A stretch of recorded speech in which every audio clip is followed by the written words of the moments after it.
Hello and welcome back to Market House. In this podcast, we like to just sit back and talk all things Disney.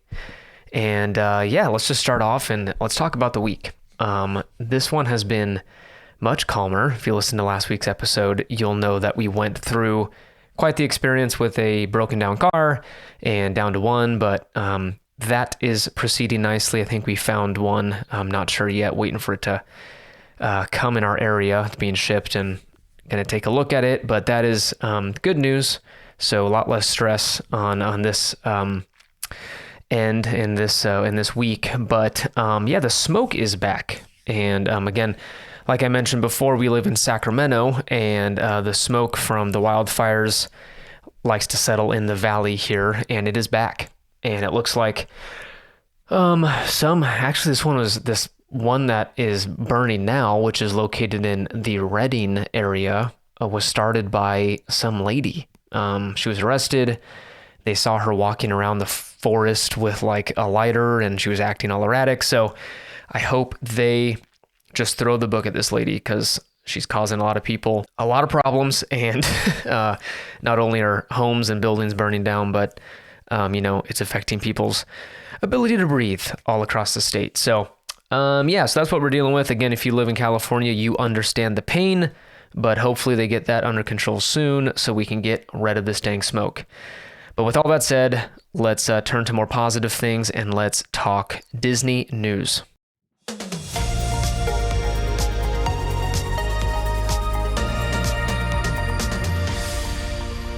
All right, our first story is Disney World has taken away the virtual queue option for Rise of the Resistance. So they are back to a good old standby line. The first day that this was put in place, the line was 180 minutes at one point, and it looked to kind of chill out as the day went on, and it got down to 75 minutes. But holy smokes, they have taken away the option to kind of reserve your spot for Rise of the Resistance.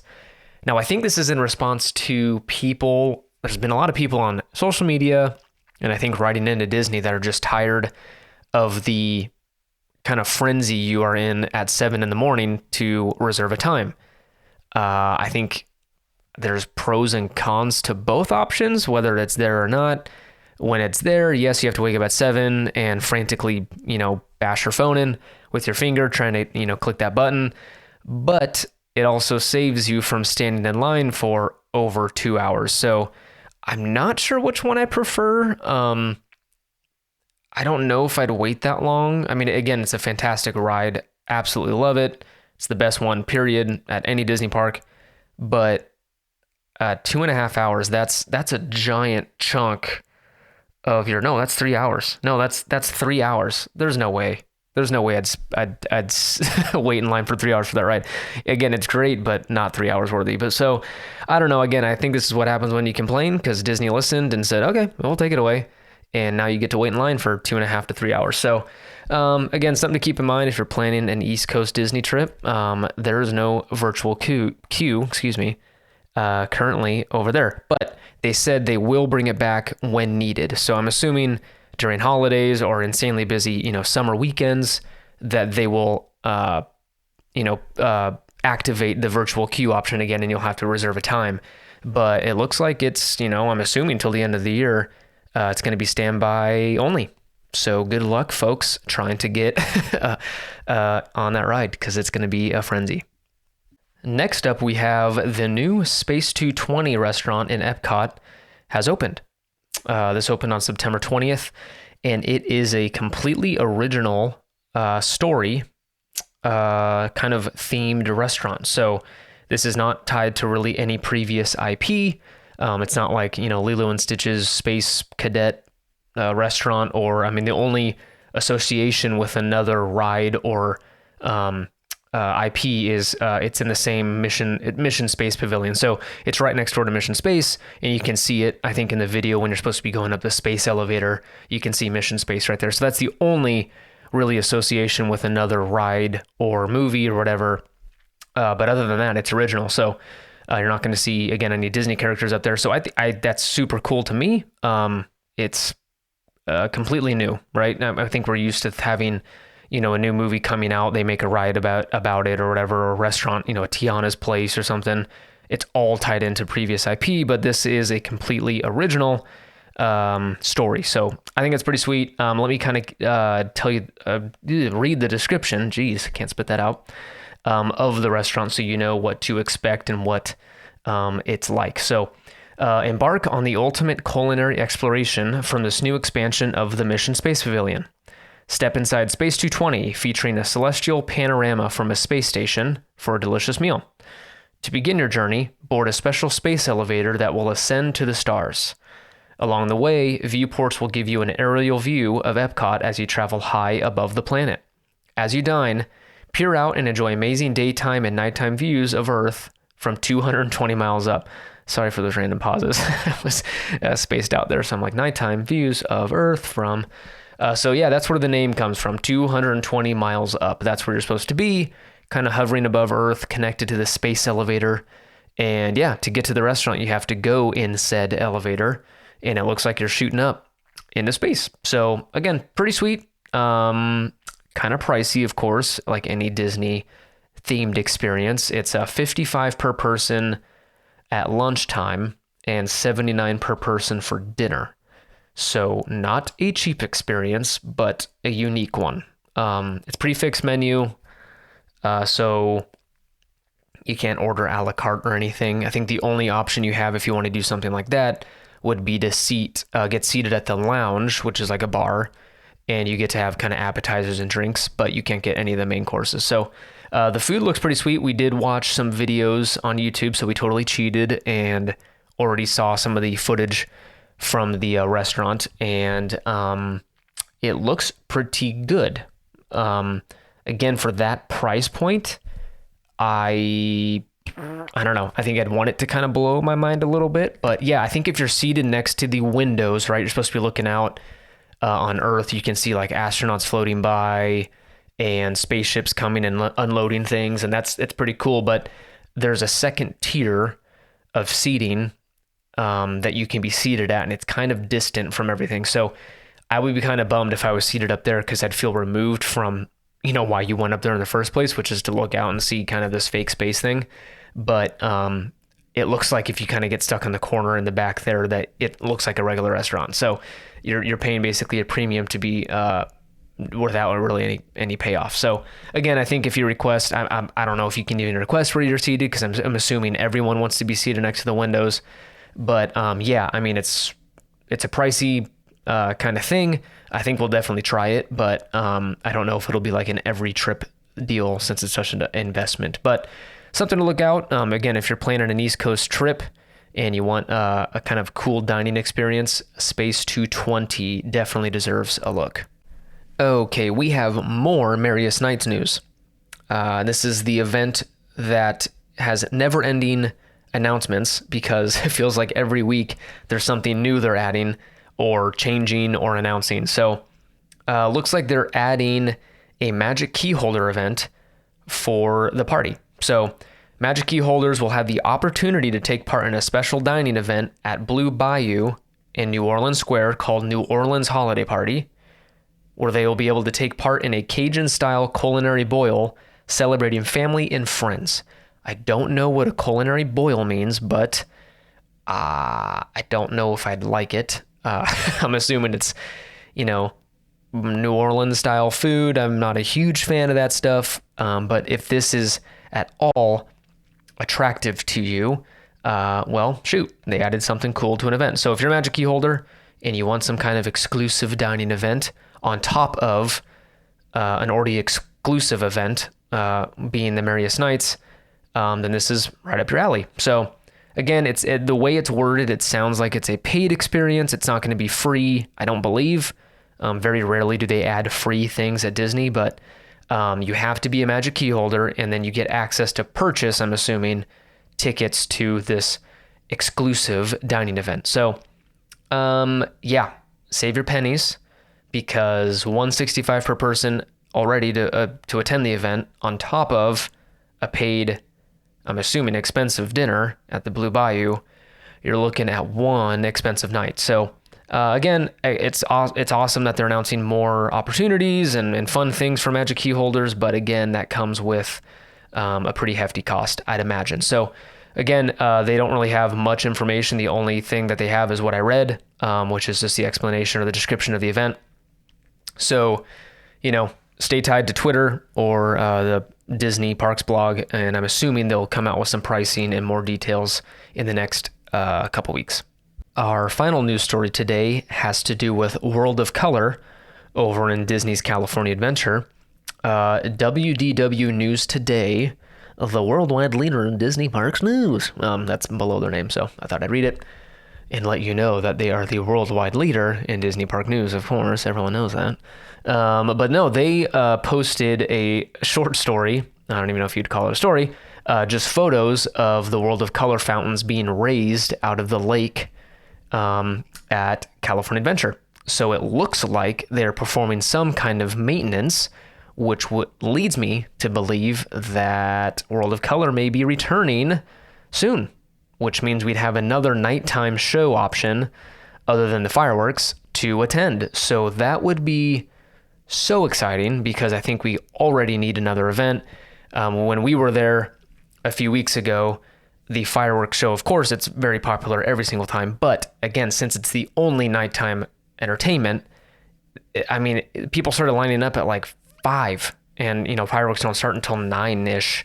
So people were sitting there for straight up 4.5 hours before the show started to get a decent spot. So it's, I think, needed to have another entertainment option at night, especially in DCA, so we can kind of spread out that crowd because, again, Disneyland at night was absolutely packed because everyone wanted to watch the fireworks, grab dinner, do a couple rides, watch the fireworks, and call it a night. Where if we have another nighttime spectacular over in DCA, that means that the crowd will disperse a little bit and, it'd feel less busy. So that is so exciting. I hope it returns because, you know what, I'm actually not going to spoil it. We are, this is actually a good intro to today's main segment, and that is rating the Disneyland nighttime shows, Disneyland Resort. So we'll throw DCA shows in there too, but how do they stack up against each other, and what are my opinions on each show, and how do I rank them? So I know you're very curious, and you're probably sitting there at the edge of your seat wondering, what does Caleb, how does he rank those nighttime shows? And I'm going to tell you. So hold on to your seats. Let's talk Disney nighttime shows. So let's talk nighttime shows at the Disneyland Resort. Let's go ahead and list these things so you actually know. I mean, I know most of you know what shows they offer, but some may not. So let's go ahead and list what nighttime shows are available and what they've had in the past. I know, half of them aren't available now because of COVID, but in normal operating times, what shows are available and what those entail. So we've got, of course, the most famous, the Disneyland fireworks. And now it's more than a fireworks show because they've got crazy projection mapping on Main Street and at It's a Small World. Where else? I think over at Tom Sawyer's Island, they've got projections on there now. So you can pretty much watch it all throughout the park and get the full experience. They've got the music, piped through with projections tied up with the fireworks that are going off in the sky. So, of course, it's the classic. It's the one everyone talks about, the one everyone goes to. And they've got different shows throughout the year. They've got the kind of running one, like the main one that they run for a few years and they switch it up. And then they've got the special holiday centric one. So you've got the Halloween one. They've got one for Christmas. And then I think that's it. They do have special ones on 4th of July and, of course, New Year's, but we're not going to count those. But, we're not going to go and compare every single fireworks show because there's a million of them. But I will mention that Disneyland Forever has the best opening song, hands down. That thing is so catchy. I play it all the time on YouTube by itself and just hear it in the background. It's amazing. So you're wrong if you think it's anyone else, but Forever, Disneyland Forever, look it up, listen to the music. It's fantastic. Fantasmic is another option over at Disneyland, and that is, let me kind of read you their description of their own ride. Daring heroes and epic villains do battle on a grand scale in a jaw-dropping nighttime spectacular starring Mickey Mouse. Let's go back and read do battle. Like, not daring heroes and epic villains battle on a grand scale. It's do battle. I love it. I'm sure that's, I don't know, grammatically correct, but sounds a little weird. It's 27 minutes long. They say all ages, it's appropriate for all ages. If you've seen that show, there are some straight up scary parts. Again, we'll dive into details later and what my thoughts are on it, but that all ages thing is a little suspect. I don't know if I believe that. World of Color, that is an option over in Disney's California Adventure. And that little thing, if I could pull it up, what's their description? I don't know. Let me tell you. In 3, 2, 1. Disney and Pixar stories soar to life on a vivid veil of mist during this outdoor nighttime spectacular. Again, the adjectives they use are so impressive. Vivid veil of mist during this outdoor nighttime spectacular. This one's 22 minutes, appropriate for all ages, and I would agree with that. It is appropriate for all ages. There's no scary things in it. Period. Again, I know this is unfair because it's not technically like specifically a nighttime show, but I'm going to throw the parades in there just because they happen to take place when the sun is setting. And again, not when it's dark outside, but there's an evening time usually when they're rolling through. Again, these change depending on what time of year, but again, the next one coming to the Disneyland Resort opens on November 12th, and that is the Christmas Fantasy Parade. Find upcoming parades at both Disneyland Resort theme parks and see when others are scheduled to return later this year. That's their description. Don't miss the merriest parade on Earth, starring beloved Disney characters, dancing reindeer, toy soldiers, and of course, jolly old Saint Nick from November 12th, 2021 to January 9th. So that is the most recent and upcoming parade. And again, that's not super fair. I know it's not specifically a nighttime show, but we're going to throw it in there. And finally, I'm throwing this in because it deserves to be thrown in here because it's one of the best shows ever, Paint the Night. Again, it's not running at Disneyland currently. It kind of makes its way around the world. It actually debuted, I think it debuted in California Adventure, I believe, for the first time. I may be totally wrong. You know what? I think I got that wrong. But anyways, we had it in... Nope, I lied. Yep, I totally lied. So it debuted at Disneyland on the West Coast in 2015. It then moved to Disney California Adventure in 2018, and then left and is now in Hong Kong, I believe. So again, it kind of makes its way around the world. They kind of, crate it up, ship it out, and so eventually it will return to Disneyland. So I'm totally throwing it in here because I like talking about it and it deserves to be talked about. So what are my ratings? Now that we know all the shows available, how do I rate them? How do I stack them up? So from worst to best, and again, this is not like it's a bad show. It's just my least liked to most liked. This is how that plays out. So parades at the very bottom.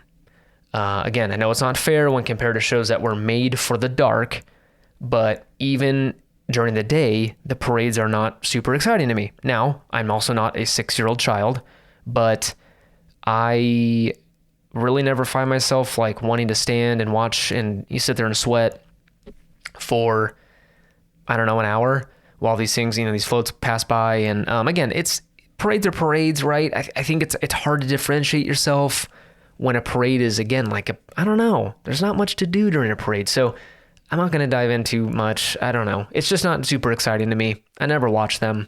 So yeah, parades at the bottom of the list. Next up, and again, this is going to maybe make some people mad, Fantasmic is next. So we've got parades at the bottom, Fantasmic one up from that. And I've never been a giant Fantasmic fan. My wife, on the other hand, I think that's her favorite show. She loves it. She grew up on it. She grew up watching it with her family and, setting a blanket down and saving your spot. But I don't know. It's kind of a bizarre show. If you watch it, if you've never seen it before, I encourage you to either see it next time you're there when it's opened up or watch it on YouTube.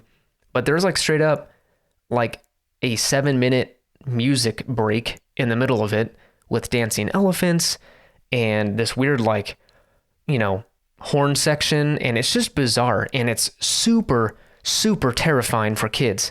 Like, there's a dragon, there's a witch, there's like, super loud noises, there's fireworks. And now I will admit, the Fantasmic's like every element available in a nighttime show. It's got the world of color technology, so they do project on water.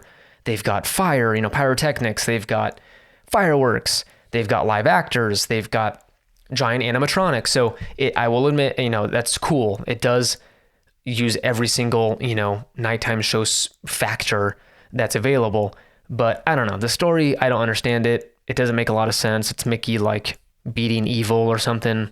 It's okay. So again, for just pure like mind-numbing, colors, things blowing up, it's decent. But for storytelling, I don't think it's that amazing. So that brings us to the next show. So far we've got Parades at the bottom, Fantasmic one up from that. Paint the Night is smack dab in the middle. And yeah, I love the show. And again, that's the reason why I even put it in here. It's not fair because it's not even running and it won't run probably for years. But I love this dang show. This was Disney's answer to the Main Street Electrical Parade. So that moved on again years ago. It was retired. It's a pretty old show. It's a classic. But they kind of reimagined the Electrical Parade and created Paint the Night. And it's insane. Like, the floats are so elaborate. The amount of lights, I remember that when they were promoting it, it was like over 1 million lights. And it's some crazy stupid amount. Again, some stupid amount of money they spent on it. And it's just plain fun. The music's amazing. It's Owl City, I think. Owl City owes Disney his career because they use his stuff in everything. But it's just a fun song. Kids love it. There's no scariness to it. There's no, it's not something jumping out at them or anything. The whole family can enjoy it. It's super fun. So that deserves its spot right there in the middle. Second from the top. So the second best show in my book is the Disneyland Fireworks. And again, some people might not agree with me, but that's okay. We can all have our own opinions. But again, the fireworks are just plain fantastic. Nothing wrong with them. There's literally nothing wrong. They're amazing. They only get better every single year because they add projection mapping. They add, like lights that, can sync up with it. It's insane. And again, they keep getting better. And, it ruins fireworks for you for the rest of your life. Like, after you see a Disney fireworks show and then you go to the 4th of July in your local, your city, or you go to fireworks at another theme park, they don't time it with the music as much. There's not as much storytelling. So you're not like, okay, it's just things blowing up in the sky. When Disneyland does it, it adds to some kind of story they're telling on the castle or, audio, I don't know. I can't explain it. It's just stupid magical. And the feeling you get, you almost start crying, right? At the end of the show, you're just like, that was so beautiful. And I love it. And I love Disney. And I want to come back every year. And yeah, it just, I'm taking my phone out, my wallet out and be like, here, Disney, take it all. I love it. So again, I don't think any other show really produces that feeling. The only reason I bumped it, I think, down one is that it's very weather sensitive. So over, down here in Disneyland, you get the Santa Ana winds. And again, if you've been, you totally know at nighttime, it gets windy, cools the park down, which is amazing. But it also means that they can't do fireworks if it's too windy. So it gets canceled quite a bit in the wintertime when the winds pick up. And you'll know that it's at risk of being canceled if you see a balloon let go on Main Street. So if you look up and you're waiting for the fireworks and everyone's kind of sitting there and it may be delayed a little bit, and you look up and you see a white balloon, that means they're testing the winds. And if it blows too much, again, I don't know what the parameters are, but if it is too windy, they'll cancel it and they will do a projection only show. It's fun, but not the same. The Disneyland fireworks are magical. So if they cancel it and it's just projections, it's okay. If you've seen it before, I'd encourage you to maybe get out of line and go do something else, but still magical, just not as much as the Disneyland fireworks. And finally, there's one left, so I'm assuming you already know, but my favorite nighttime show at the Disneyland Resort is World of Color. Now, this show is absolutely fantastic. The technology involved, right, of those however many fountains that shoot water up by however many feet, like 100 feet in the air. It's absolutely unbelievable. And the storytelling aspect, I think, is why it's my absolute favorite. You have, again, I know it's cheating because they're legit projecting the movie on the water, but that itself is already an amazing feat. And the fact that you can sit there and watch a movie on a projector that's projecting on water is unbelievable. But just the feeling of the show, like when you're waiting, you get to play this like interactive game where the Mickey's Fun, oh no, it's not called that anymore. Pixar Pal Around Wheel, whatever. That's a terrible name. But, formerly known as the Mickey's Fun Wheel, you could play this game on your phone. So it would do like Simon Says, right? Is that the game? Where it would like flash like, green, yellow, green, and then you copy it on your phone. And if you get it right, you get to move on. And the person that wins at the very end gets to control the lights on that wheel, the Ferris wheel, for like 10 minutes. It's so stinking cool. So leading up to watching the show, you're having fun. There's a hot chocolate. When I think of it, I think of wintertime watching it. So there's like a hot chocolate booth right there. You can grab hot cocoa. You can grab some popcorn before watching the show. And then, of course, the show itself is insane. It's unbelievable. You've got fire features, just giant flame ball comes out of the water, when the Pirates of the Caribbean segment comes on, and you've got like Buzz Lightyear shooting lasers past your head. You've got like these lasers shooting out, over at Pixar Pier, shooting towards you, and it's just unreal. So again, this thing, it's almost cheating how good it is. Like they invested so much money in this dang show. It's so fun. I think it's the most like moving experience at night, and overall the best. I mean, it's hard to beat. Fireworks definitely up there. It gives it a run for its money. But at the end of the day, World of Color, I have the best time watching that show. So again, don't hate me too much if I, put your favorite like Fantasmic. I know there's going to be people that are like, what is wrong with you? But I don't know. It never was my cup of tea. I'll watch it, but I'm not going to stand there for 3 hours waiting for it to come on. So, yeah, that's it. That's the show. We talked Nighttime Spectaculars. I hope they bring them back soon. It's been too long since we've seen World of Color, too long since Fantasmic's been available, and we'd love to have them back. Please, Disney, bring them back. So the kids, do it for the kids, the children, at the very least. Bring them the joy of those nighttime shows. And for the parents, for the dads out there that are like, I spent $2,000 to be down here and I don't get the full experience. I get it. I get your frustration. So Disney, please bring them back. Make the dads and make the kids happy. And let's bring back those shows. Thanks so much for listening. You can find us on Instagram at Market House Podcast. Again, follow us there for daily posts. And we're always posting some pictures from previous trips, and also if there's any kind of exciting news, we'll post something there. And yeah, I think that's it. Join us next Monday for another episode of Market House Podcast. Have a great week. Hang in there. If you're on the West Coast, bring an oxygen mask around because the smoke is crazy. If you're on the East Coast, I'm jealous. You're getting some cool weather already. And can't wait for fall. Anyways, have a great week. We will see you next week.